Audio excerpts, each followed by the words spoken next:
Good morning, students. So you have been asking about the FERPA form. There should have been a form in your packet that you received that had the state guidelines in it. If there was a problem with that, let me know. There was two forms. The student identification form that I need so that I can put that information to the state. I need to do that this next week. And that enables you to test. If it's not in there, they won't allow you to test. So I need that form. And that was just a basic information. And then the other thing is that FERPA form. What that is it allows the college, including myself, to be able to release information to whoever you say that it can release information to. That will stay with the college until you decide to change it. So that's exactly what it's for. I send that to the registrar and they put this in electronically. So for the form, you should have it. If you don't, you can download it from this site, and it's just this, it is a PDF. Some people can convert the PDF, and that's wonderful, but you don't have to do all of that. Keep it simple. Just print it off. And then I'm going to go back to the site. And then once you've printed it off and completed it, I have that little video telling you how to do that, because it does need to be completed correctly in order for us to be able to proceed forward. Do make sure you sign it. If you want to, you can send it through the system, but you are not required to do it that way. To send it through the system, all you do, I just gave it as an option if you want to do that. And this form I have on here may actually be an older form. We would still accept it, but the one I sent you is the latest and greatest from NCK. So this is in my, let me switch me to student real quick.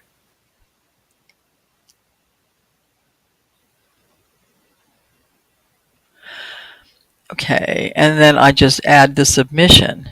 And this is going to be like whenever you download anything.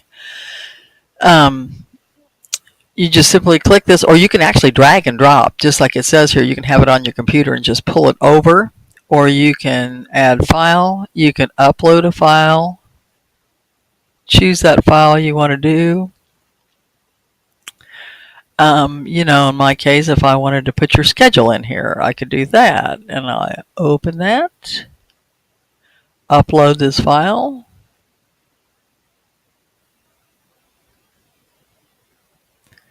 Takes just a few moments, not very long. And then you can save the changes. I'm not, and then that will put it into the system. I'll show you how that works. I'll save the change. And now it's gone to me, and I'll show you that it went to me. Return to my normal role, and I'll look at view submissions.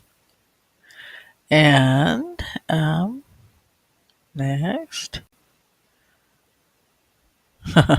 Wait, oh, I'm in here somewhere. I promise I am. I'm just not seeing me right at the moment.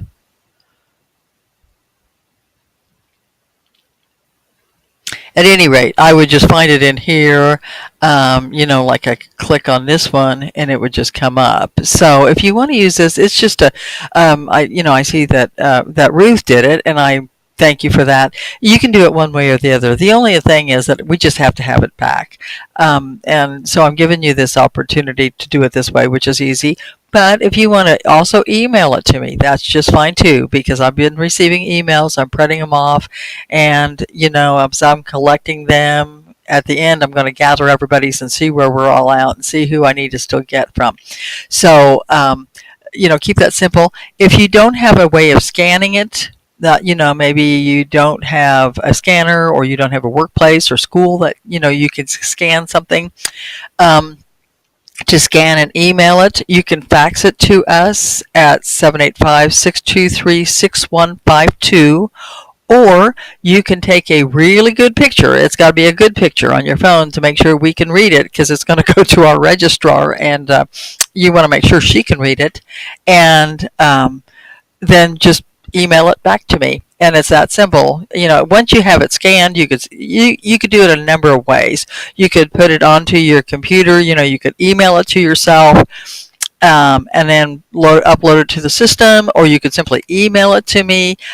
I don't really care how we get that FERPA form back, just as long as I get it back. If you want to put it in the mail, you can, but I say why waste 50 cents? I say keep it simple.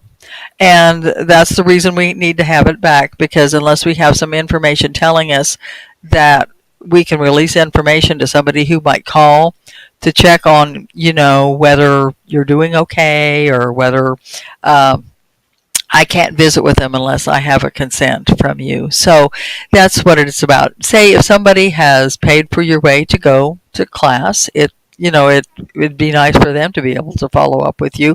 Is she attending class, etc.? How's it going? But it's not necessary. This is your decision as to who gets information and who doesn't. And so exercise your rights. You're listening or reading about residents' rights this week, and so this is your rights, and we will abide by whatever you state. So I will just wait to get that back from you, and I'll send this little screencast out and hope that answers any questions you have.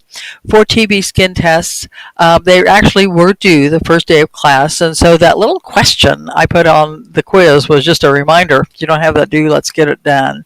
And I know, some of you are answering truthfully, saying, no, I don't have it done.